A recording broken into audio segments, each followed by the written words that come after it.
que outro aspecto importante da tese da reificação, né, é que a questão da generalização dela, né, que me importa agora, mais do que entender quais são os obstáculos, os bloqueios para esse processo. Né. Então a teoria crítica está fazendo um diagnóstico da racionalização entre o nazismo e as consequências atrozes do nazismo, bárbaras, de um lado, e do outro lado, né, todos os efeitos também agora, no final da década de 30 e no início da década de 40, que vem à tona, os efeitos negativos da ideia de um Estado totalitário. Né? Acho que um dos mais importantes nomes da teoria crítica da primeira geração é Friedrich Pollock, que desenvolveu naquele momento, né, cunhou um termo que é o capitalismo de Estado, para mostrar que a mudança do capitalismo liberal para o capitalismo monopolista, né, e a ampliação do papel do Estado e da intervenção do Estado na economia teve consequências extremamente totalitárias. Né? E há uma inversão, então, nesse processo, em que, em vez de ter o primado da economia sobre a política, o Pollock diz: finalmente temos agora o primado da política sobre a economia. E o que resulta isso? Né? Socialismo? Ele vai falar não. Não deu em socialismo. Né? Há um primado da política e o socialismo não veio. Né? O capitalismo continua, agora organizado de forma totalitária. Né?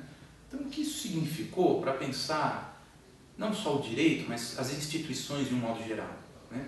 Porque as consequências totalitárias eram resultado de um tipo de dominação que era, de um lado, dominação de determinados grupos sociais, que o Pollock identificava, mas também porque o Estado totalitário, a forma de dominação do capitalismo de Estado, era mediada por um alto grau de racionalização. Então, havia uma dominação da racionalização estabelecida exatamente como Lukács pensou a racionalização, ou seja, como calculabilidade. Né? Então, esse princípio de racionalização, quando vira o norte de organização desse Estado, né, desse capitalismo de Estado, ele vai ter consequências altamente totalitárias. Veja, há uma dificuldade, portanto, de pensar o papel emancipatório do direito, né, e da política e da democracia, porque, de fato, quando há um primado da política, ela está pensada sob esse guarda-chuva da racionalização e da reificação. Direito é um momento dessa racionalização e ele vai ajudar a efetivar as consequências atrozes e negativas desse Estado totalitário e de um mundo totalmente administrado, né, que é típico do capitalismo de Estado. Então é preciso, nesse contexto entre nazismo e Estado totalitário, um diagnóstico crítico que possa encontrar saídas emancipatórias possíveis. Não era nem no campo do direito e nem no campo da política que isso se daria.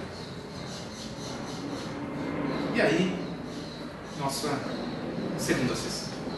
Bom, na segunda sessão, a ideia é pensar, do ponto de vista do contexto, né, o que significa colocar a política e o direito em disputa de um outro ponto de vista, né, que vai fazer com que o Habermas tenha que pensar a política e o direito não só no contexto de abertura que aconteceu na Alemanha pós-Segunda Guerra Mundial, como também a necessidade de ampliar e rever a própria teoria da racionalização. Ele vai manter uma teoria da reificação, ele vai fundamentar sua teoria da reificação em uma teoria da racionalização, mas ele vai ter que ampliar a ideia de racionalização para que ela não tenha sempre um resultado reificante. Racionalização não é naturalmente instrumental. Racionalização não causa naturalmente, né, consequências patológicas e reificantes. Mas para isso, então, esse primeiro passo é fundamental. O que significou para o Habermas a democratização pós-Segunda Guerra Mundial? Depois da Segunda Guerra Mundial, acontece um importante período, que foi conhecido como um período de abertura na Alemanha. E essa abertura indicava um caminho para fugir dos terrores da Segunda Guerra e do nazismo. Ou seja, era a direção que eles tinham a um modelo ocidental de democracia liberal. Então, este era o diagnóstico importante naquele momento. Este era o diagnóstico central e era a disputa em torno disso que o Habermas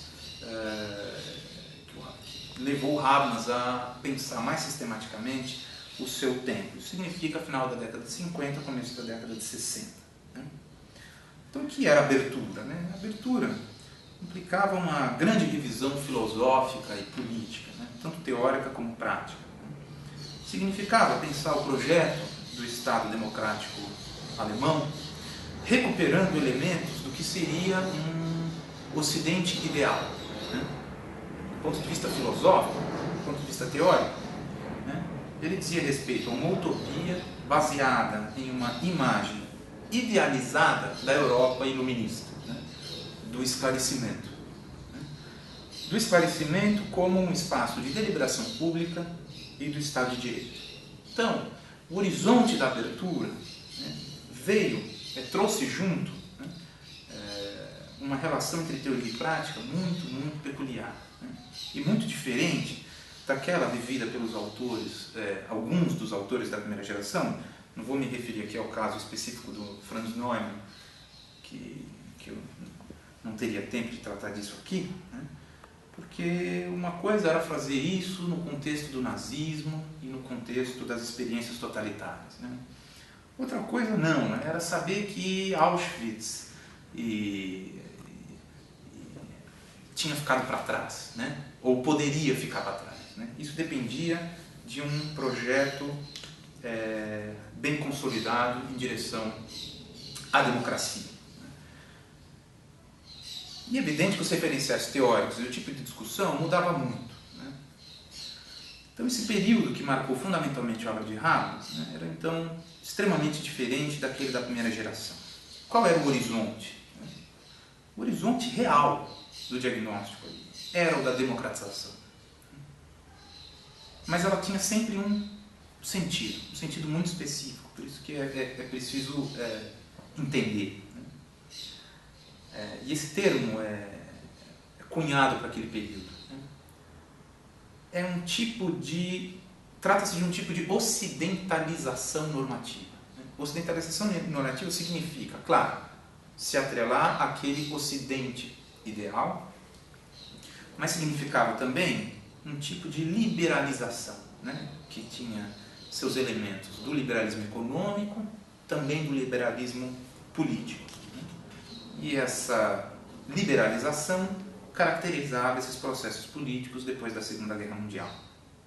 As pessoas apostavam nisso, ou uma boa parte das pessoas, saindo da Segunda Guerra, preocupadas com o futuro alemão, né, apostavam nisso. Por outro lado, é verdade que para muitos autores, tanto à direita quanto à esquerda, esse processo evidentemente trazia muitos riscos. A crítica mais latente contra esse projeto de consolidação da República Federal era a de que a abertura significava, antes, uma americanização. E aí, complicado, claro, porque a abertura pode significar democratização, né? Mas a abertura pode significar mera americanização. Então, os termos ocidentalização ou liberalização tinham, assim, para muitos dos autores daquele período, uma carga negativa, que de fato era um risco, e o Habermas também sabia disso. Né? E se fosse assim, né, esse processo seria muito reduzido. Né? Ocidentalização reduziria todo o processo, né? Ou seja, aquela resposta democrática ao passado nazista, né, a uma mera americanização da Alemanha. Né? A um primado de liberdades individuais, né, de uma certa individuação de formas de vida, há uma infantilização da cultura, né, etc. E todos os autores tinham um terrível receio que isso pudesse acontecer. Né? A consolidação final ali da indústria cultural, tal como acontecia nos Estados Unidos. Então isso era muito problemático. E o Habermas ele vai se inserir nesse contexto de discussão, sabendo que esses riscos poderiam acontecer sim, mas justamente por isso era necessário disputar esse processo. Né? E o Habermas queria mostrar que a República Federal só poderia ser realmente pensada como um projeto de consolidação e reforma se fosse implementada de modo radicalmente democrático. E aí, como a ideia aqui dessa aula é pensar o papel do direito, né, também naquilo que seria o jovem Habermas, né, é preciso entender que, então, já aqui, esse papel do direito vai ser, de certa maneira, ambíguo. Né? O direito está no interior dessa ocidentalização, né? Contudo, se esse processo não for orientado democraticamente, claro que isso pode levar tudo a perder. Então, Habermas está disputando isso no campo da teoria política e no campo da ciência jurídica, do direito, né? Sabendo que o que importa aqui é recuperar o potencial democrático, né, da consolidação da República Federal.